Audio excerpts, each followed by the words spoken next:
لو أنت بتدوّر على عربية في فئة من 200 ل300 ألف، في 3 عربيات أنصحك إن أنت ما تهوبش ناحيتهم ولا تقرّب ناحيتهم نهائي، لإن العربيات دي فعلًا ما تستحقش التمن اللي هي فيه. العربيات دي سعرها جديد ممكن يوصل ل400 و500 ألف للأسف.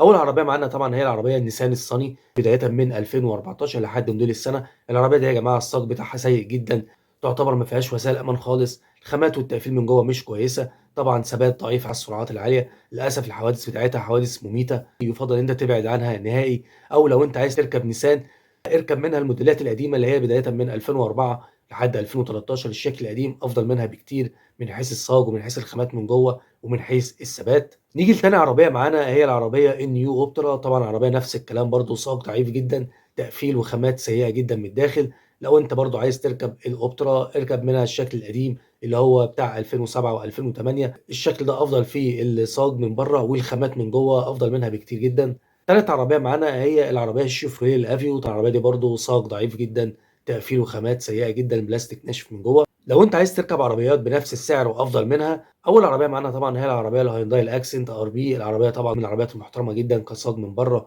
عربية خامات وتقفيل من جوّه ممتاز جدًا، الثبات كويسة جدًا على السكة، وبنفس سعر النيسان الصني والنيو أوبترا نفس تقريبًا السعر.